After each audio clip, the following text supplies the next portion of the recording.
Il y a des personnes qui sont endormies, il y a des mois, ils sont endormis, on ne l'écoute plus prier. Ils n'ont plus la force d'élever la voix vers Dieu. Mais qu'est-ce qui se passe? Mais qu'est-ce qui se passe? Alors ce matin, au nom du Seigneur, on a besoin de vivre la Pentecôte. On a besoin de vivre la chambre haute. Il y a trop longtemps qu'on n'a pas vu la chambre haute dans nos vies. Et je vous le dis au nom du Seigneur, je lisais cela et je lis avec vous. Vous savez, la chambre haute, c'était sur le toit d'une maison.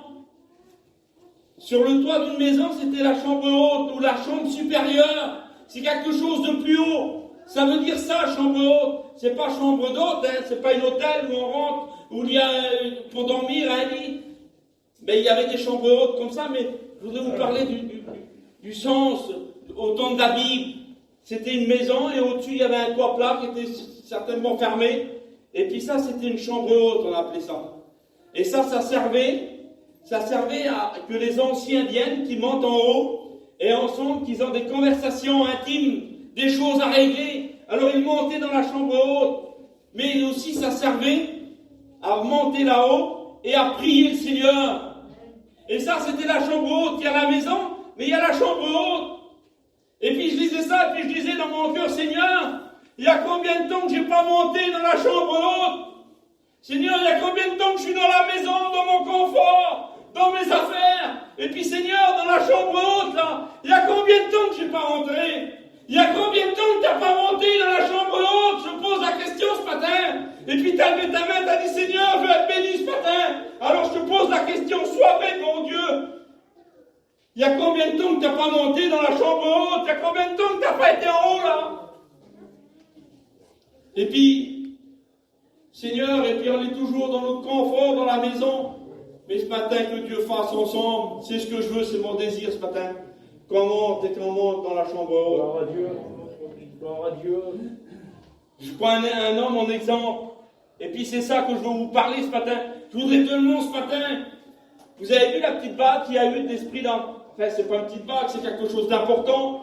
À travers les cantiques, là. Vous avez vu comment l'Esprit de Dieu, elle est là, et puis que les personnes sont bénies, comment ça réjouit notre cœur, et ça réjouit le cœur de Dieu. Et on a besoin chacun de cela.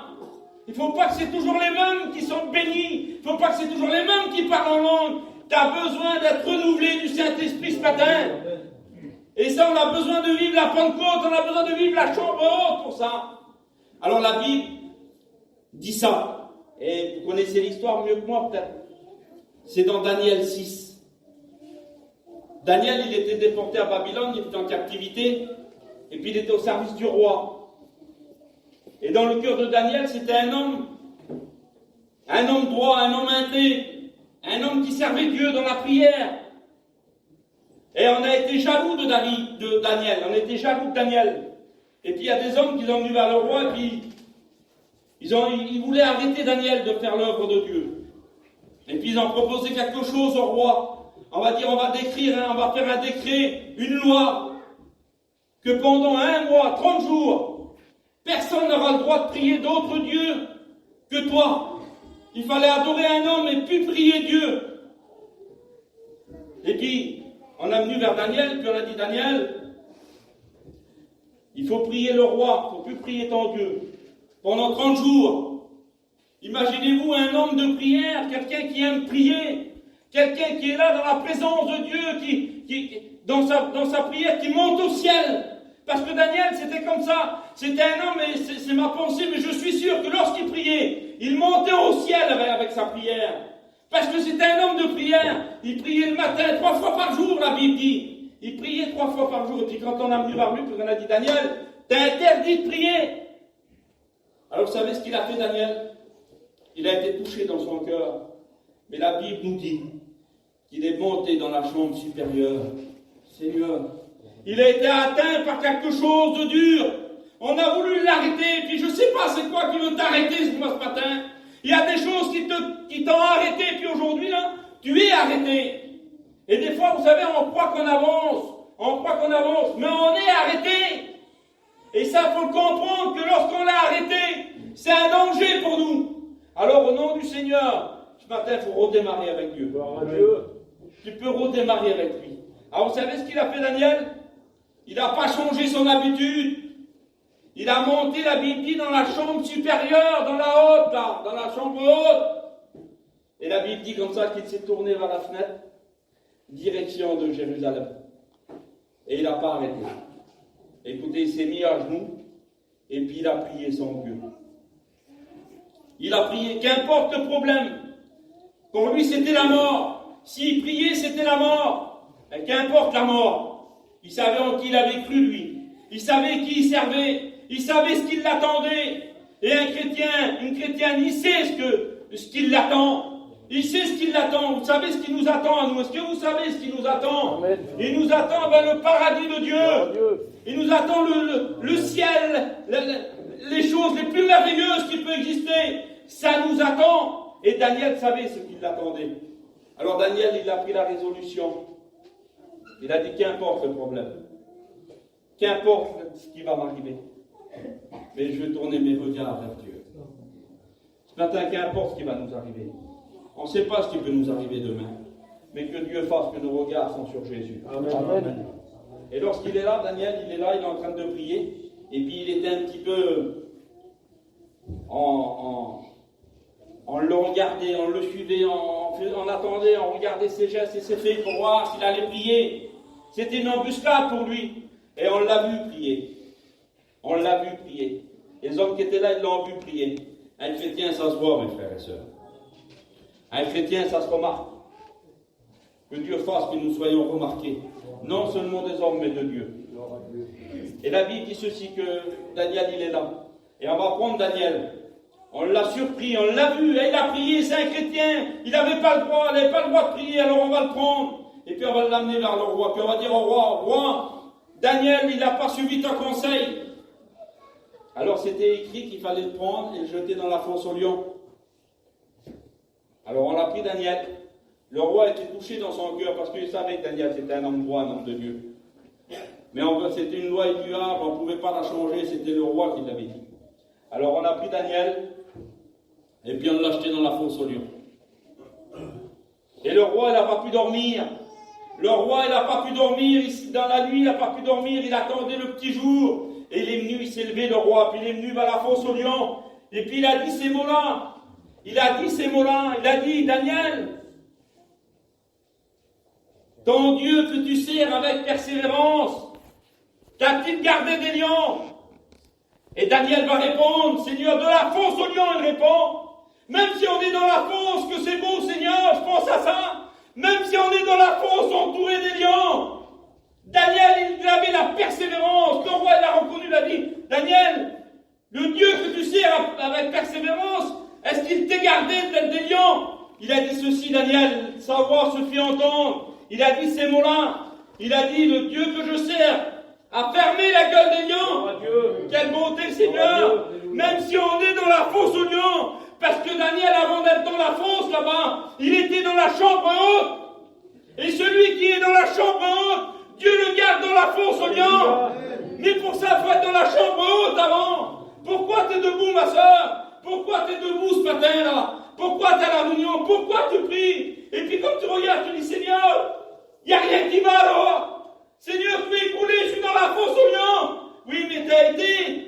Tu te souviens que tu étais là, dans la chambre haute? Combien de temps, combien d'années tu as resté dans la chambre haute, à genoux, tes regards sur Jésus? Et aujourd'hui, il ferme la gueule des lions. Alors, je peux te dire ce matin, et ça c'est une réalité, c'est vrai ce que je te dis ce matin. Ils ferment la gueule de lion, ils sont autour de toi. Hein. Peut-être qu'ils te font peur, les gens du cirque, ils ont des lions, c'est impressionnant. Mais ils tournent, ils ne peuvent rien faire. Dieu a fermé la gueule des lions. Gloire à Dieu. Alors ce qu'il dit le roi, sortez-les tout de suite là. On l'a fait sortir Daniel de la fosse aux lions. Et c'est moi vous dire que si tu es dans la chambre haute, Dieu va te sortir de la fosse aux lions. Quand est-ce? Alors je te donne un conseil au nom du Seigneur. C'est pas demain. Hein. C'est pas là dans 15 jours qu'on va ouvrir la salle, puis il va dire, va prendre des décisions dans 15 jours. C'est ce matin qu'il faut que tu sors de la fosse aux lions. C'est ce matin, il faut dire, Seigneur, c'est ce matin que je prends ta main et que je remonte, Seigneur, je remonte dans la chambre haute. Seigneur, c'est là que je dois aller. C'est là que je dois aller. Que le Seigneur fasse. Je voudrais vous parler d'une autre chambre haute, vous voulez bien? Gloire à Dieu, hein, encore peut-être une dizaine de minutes. Je vais me laisser conduire par Dieu. Je voudrais ce matin que l'on reçoive ce que tu as besoin. Je voudrais recevoir ce matin de tout mon cœur ce que j'ai besoin. Écoutez, la vie qu'on vit aujourd'hui de peur, de crainte, ça joue sous le cerveau des gens. Mais que Dieu fasse ce matin que l'on soit libéré cela et que l'on soit dans la présence de Dieu ce matin. Dans la chambre haute, écoutez, dans les Actes des Apôtres, chapitre 20, il nous est parlé aussi d'un fait qui s'est passé. C'était Paul, il était là à Troas, d'une petite ville, et puis il devait s'en aller le lendemain, et puis c'était le soir, c'était la réunion, et puis il était en train de prêcher, il parlait du Seigneur, il prêchait Paul, et la Bible dit comme ça que là, dans la chambre haute, il y avait plein de personnes qui étaient là, et ils avaient tous des lampes allumées. Il y avait plein de lampes allumées, la Bible dit. C'était éclairé. Ils étaient là, les gens, dans la chambre haute, avec des lampes allumées. Est-ce que ta lampe est allumée ce matin? Parce que tu peux être dans la chambre haute et que ta lampe soit éteinte. Tu es là, tu es dans la réunion, mais ta lampe, elle est éteinte, Seigneur. Tu n'as plus ce reflet, cette lumière-là, cette lumière qui reflète, là, tu ne l'as plus. Mais je fais partie. Oui, mais il ne faut pas faire partie. Il faut être. Il faut être. Il faut avoir sa lampe allumée. Et puis à cette époque-là, une lampe allumée, eh ben, c'est une lampe qui a de l'huile. Parce qu'on peut avoir une lampe éteinte à cause qu'il n'y a pas d'huile dedans. Parce que s'il y aurait de l'huile, elle serait allumée. Mais ce matin, tu as besoin que de l'onction et que le Saint-Esprit vienne remplir ton cœur. Tu as besoin ce matin, au nom du Seigneur, que le Saint-Esprit vienne allumer ton cœur. Et la Bible dit qu'ils sont là, et puis ils écoutent le message de Paul. C'est pas Nana qui prêchait là, hein. C'était le grand apôtre Paul. C'était le grand missionnaire. C'était l'homme qui a fondé des dizaines d'églises. Et où il se passait des miracles et des prodiges comme là. Alors imaginez-vous cet homme-là, comment qu'on devait l'écouter prêcher, comment qu'on devait l'écouter parler. Mais la Bible dit ceci, que là, sous la hauteur, ils sont là, ils ont les lampes allumées, et il y a un jeune garçon, un jeune homme, un homme qui est là. Il est assis au bord de la fenêtre, et on connaît l'histoire. Et cet homme-là, il n'était pas attentif. Il n'était pas attentif à la prédication de Paul. Alors ce matin, je te pose une question, c'est la parole de Dieu, je te la pose comme ça. Est-ce que tu es attentif à ça que je te dis ce matin? Parce que si tu n'es pas attentif, ce garçon n'était pas attentif et il s'est endormi. Et il est tombé du 3e étage. Il est tombé. Un jour, écoutez, si tu n'es pas attentif à la parole de Dieu, et la Bible dit ceci, ne vous bornez pas à l'écouter, la parole, mais il faut la mettre en pratique. Et si tu ne mets pas la parole en pratique, même si tu es dans la chambre haute, tu seras toujours au bord de la fenêtre. Parce que tu seras toujours en train de guetter dehors. Tu seras toujours en train de guetter les autres. Tu seras toujours attiré par les choses de la terre. Tu seras toujours attiré par les choses du monde. Mais si tu te décales un petit peu ce matin, et puis si tu dis, Seigneur, je veux sortir de la fenêtre là, je vais m'asseoir un peu avec mes frères, je vais me mettre avec eux, je vais me mettre dans le bain avec eux, je vais me mettre dans le bateau avec eux, et puis je vais participer avec eux. Mais ce garçon n'aurait certainement pas tombé de la fenêtre. Sûr et certain. Mais il est tombé. Paul, il était là, il a prié pour lui. La Bible dit que cet homme-là, ce garçon, est revenu à la vie. Mais au nom du Seigneur ce matin, que nos lampes soient allumées. Gloire à Dieu. Gloire au Seigneur. Amen. Je vais vous parler d'une autre chambre haute et ensuite on va prier le Seigneur. Et je voudrais vous parler de ça ce matin. Je voudrais vous parler aussi d'une autre chambre haute et je ne veux pas passer à côté. Ça se trouve dans Marc 14 et au verset 12. La Bible dit ceci, le premier jour des pains sans levain, où on l'immola la Pâque. Les disciples de Jésus lui dirent, où veux-tu que nous allions te préparer la Pâque? Et il dit ça à Jésus, et il les envoya deux, et il envoya deux de ses disciples, et leur dit, allez à la ville, vous rencontrerez un homme portant une cruche d'eau, suivez-le, où il rentrera, dites au maître de la maison, le maître dit, où est le lieu où nous mangerons la Pâque avec mes disciples. Et le maître de la maison, il leur montra une grande chambre haute, meublée, toute prête. La Bible dit ceci, que Jésus a envoyé les disciples chercher un endroit pour préparer la Pâque. Et il a rentré dans un lieu, puis il y avait un homme qui était là. Et puis il a montré une pièce, une chambre haute, toute meublée, toute préparée. C'était la dernière Pâque que Jésus prenait avec ses disciples. Et la Bible dit, lorsqu'il est rentré dans cette chambre-là, il s'est passé quelque chose dans la chambre-là. Il était là avec ses disciples, les 12 disciples étaient là. Et Jésus était là. Et puis, Jésus va parler. Et cette chambre-là, des fois, Seigneur, des fois, c'est la chambre qui n'est pas facile, mais des fois, il faut le faire. Jésus est là, puis il va regarder sur les disciples, puis ils vont préparer la Sainte Seine, la table, hein. Et puis Jésus va dire à ses disciples, il va dire, l'un d'entre vous, là, va me livrer. L'un d'entre vous va me trahir. Et les disciples, ils vont se regarder, ils vont dire, mais qui c'est? Il va se passer une conversation un peu difficile, là. Il va se passer quelque chose de dur dans la chambre haute. Jésus va dire, lui, il m'a trahi, là. Lui, c'est un poncheton, là. On dirait que Jésus, il ne le fait pas, mais on peut le prendre dans le sens là. On dirait que Jésus règle des comptes. Ah ben, écoutez-moi, des fois, il faut régler des comptes. C'est pas facile, des fois. J'écoutais un petit mot l'autre jour sur le téléphone d'un radio qui parle. Il dit, des fois, il faut avoir des conflits. Des fois, il semblerait qu'il faut avoir des chicanes. Pourquoi? Oui, mais c'est pour arranger les choses. Des fois, il faut des conflits, oui, mais dans l'amour. Des fois, Seigneur, oui, mais c'est la chambre, il faut le faire, des fois. C'est pas possible, si, il faut le faire. Jésus l'a fait. Jésus l'a fait. C'est la chambre qui est pas terrible, des fois, parce qu'on se dit des choses. Oui, c'est la chambre haute, c'est là où on a des conseils. C'est là où on parle dans l'intimité. C'est là où on prie, mais c'est là où on règle les affaires. Eh bien, que Dieu fasse matin qu'il règle tes affaires. Parce que tu as des affaires qu'il faut qu'ils soient réglées avec Dieu. Ah ben, au nom du Seigneur, il faut venir dans la chambre haute. Il faut dire, Seigneur, je veux que tu règles mes affaires. Il ne faut pas laisser traîner les affaires. Il ne faut pas attendre des jours, des mois, des années. Ça vient un sac de crainte. On ne peut plus s'en sortir, on ne peut plus se démêler. Mais quand on va, puis qu'on dit, c'est comme ça, il faut faire comme ça, il faut faire comme ça. Ça, c'est pas bien, ça, c'est pas bien, ça, c'est bien. Eh bien, avec la grâce du Seigneur, je crois qu'on a tous eu des conflits dans les familles. On a tous eu des conflits dans les familles. Hein. Avec les frères, avec les sœurs, qui n'a pas eu? Qui n'a pas eu?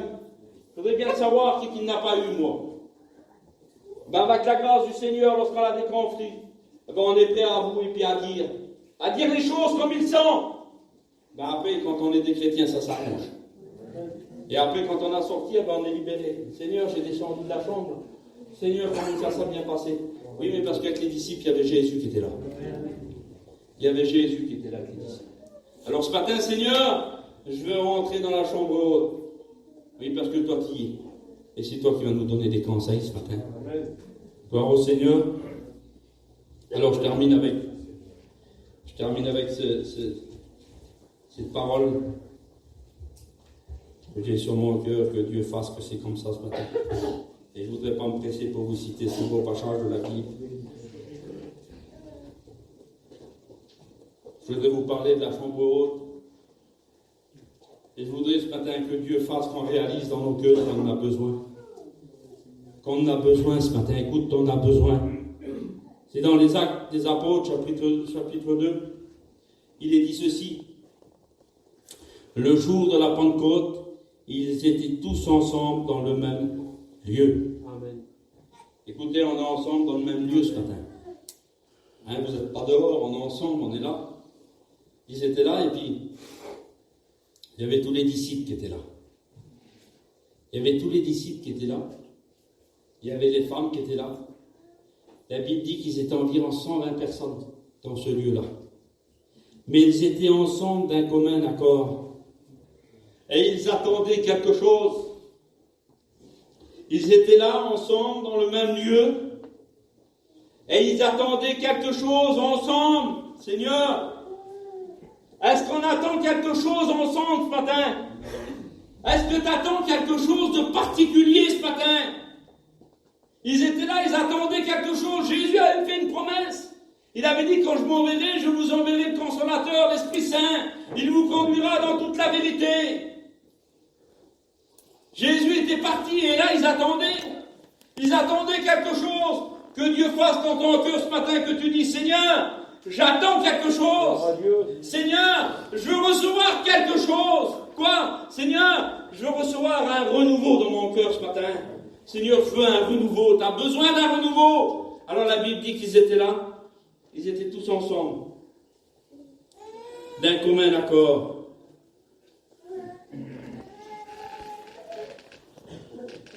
Et la Bible dit, lorsqu'ils étaient là, tout à coup, il vient du ciel un bruit comme celui d'un vent impétueux.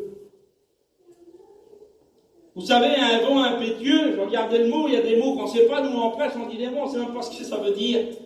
Mais quand on s'arrête sur un mot, puis qu'on dit, Seigneur, le mot impétueux, là, ça veut dire quoi? Alors le mot impétueux, ça veut dire puissant, violent. Ça veut dire fort, puissance. C'est ce mot-là qui est venu dans ce lieu. Ah ben, au nom du Seigneur ce matin, que dans ce lieu-là, il y a quelque chose qui bouge en nous ce matin, qui bouge en toi. Gloire à Dieu. Il y a trop longtemps que ça n'a plus bougé en toi. Il y a trop longtemps que tu es stable, que tu ne bouges plus à ta place. Mais ce matin, Seigneur, je veux vivre la chambre haute. Amen. Je veux vivre la Pentecôte, Seigneur, ce matin. Je veux un renouveau dans mon cœur. Et la Bible dit comme ça qu'à ce moment-là, un vent, quelque chose, une orage, si vous voulez, tout ce qui bouge là. Et la Bible dit ceci, que des langues, écoutez, que des langues semblables à des langues de feu se poseront sur chacun d'eux. Quelle beauté, Seigneur. Il y a combien de temps ce matin-là que je te pose la question, Seigneur? Je me pose la question. Quand on aurait besoin, je le dis avec des mots, prendre un grand ciseau, couper la langue grand là, et puis que cette langue de feu, qu'elle vient prendre la place, Seigneur. Et c'est ce qui s'est passé dans ce lieu-là. Des langues semblables à des langues de feu se sont posées, écoutez comme c'est beau, sur chacun d'eux. C'est pas vrai? Sur chacun, sans oublier un alors. Sans oublier un petit, sans oublier un grand, sans oublier un gros, sans oublier un maître. C'est pas possible.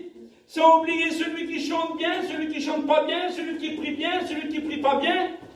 Non, des langues de feu se sont posées sur chacun d'eux. Alors ce matin, c'est sur toi que la langue de feu veut se poser ce matin, au nom du Seigneur.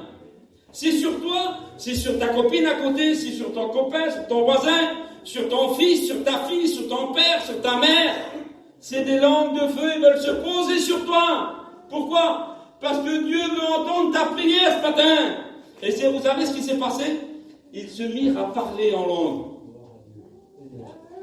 Pas juste une dans la réunion, pas juste deux dans la réunion, mais ils se mirent à parler en d'autres langues. Quelle bonté, Seigneur! Alors comment ça? Ils étaient dans le lieu, et ils parlaient d'autres langues, personne ne se comprenait. Et pourtant, ceux qui étaient dehors, il y avait des gens, puis il y avait un bruit spécial. Il y avait un bruit qui ne s'était pas passé, qui n'était pas comme d'habitude. Alors les gens de la ville, ils ont venu, ils ont dit, mais qu'est-ce qui se passe? Et puis là, il y avait toute trace de personne dehors. Là. Et puis ils ont venu, et puis ils ont écouté. Puis ils ont écouté les Juifs, en train de parler d'autres langues. Ils parlaient d'autres langues. Et les autres qui étaient dehors, ils les comprenaient. Mais ils disaient, mais comment ça se fait qu'ils parlent notre langue à nous? Comment ça se fait qu'on les comprend? Qu'est-ce qu'ils disent? Qu'est-ce qui se passe? Mais qu'est-ce qui se passe? Je voudrais vous dire ce matin que Dieu veut faire passer quelque chose de bon sur nos vies. Et ça, c'est à nous de le saisir ce matin. C'est à toi de le saisir ce matin. C'est à toi de le saisir ce matin. Dans la chambre haute, c'était l'effusion de l'esprit qui se passait. Il se passait ça. Et il parlait en langue. Il parlait des langues que les autres les comprenaient dehors.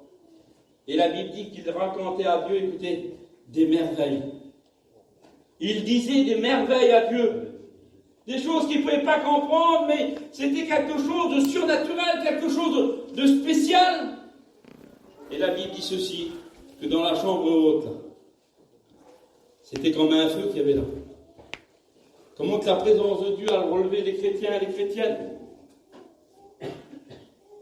Ça faisait 10 jours que Jésus était parti au ciel. Ça faisait 10 jours. Et ce matin, au nom du Seigneur, je pose juste la question là. Pour certaines personnes,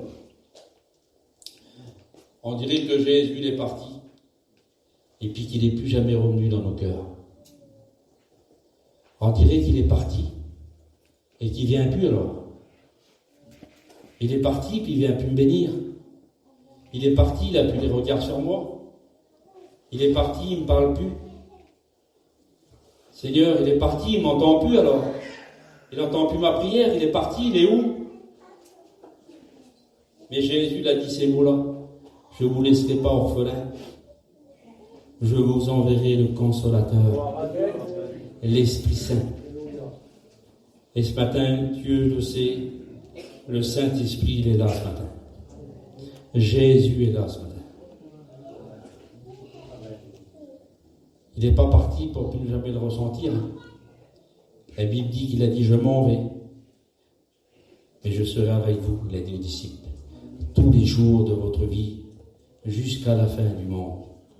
Alors au nom du Seigneur, ce que Dieu veut ce matin, et ça c'est automatique, c'est normal en vrai, c'est normal. Ce que Dieu veut ce matin, c'est que tu l'invoques, c'est que tu le pries, c'est que tu lui dis ces mots-là. Il faut venir comme ça devant Dieu, écoutez.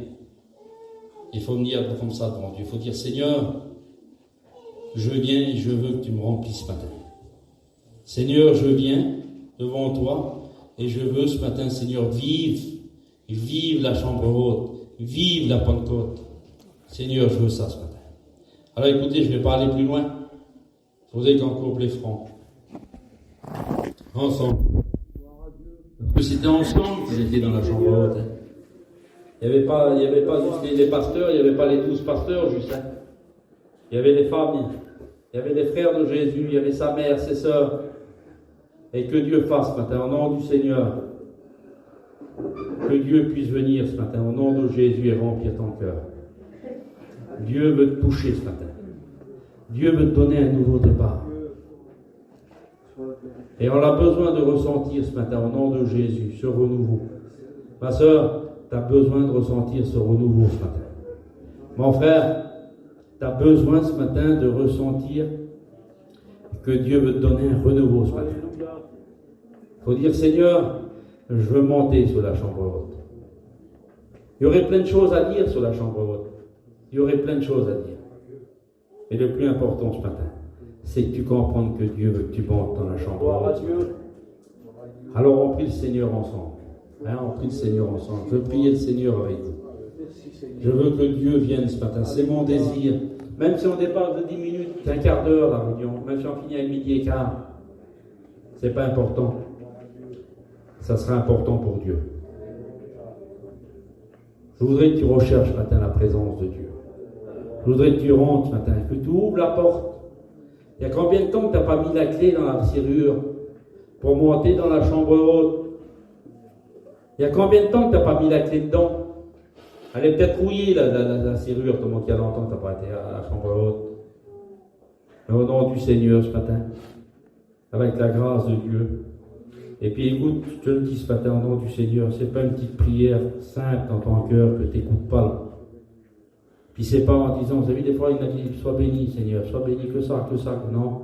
Ce matin, il faut se lever devant Dieu, et puis dire Seigneur, crier à plein gosier comme ça, Seigneur, il y a longtemps que j'ai besoin de monter sur la chambre haute.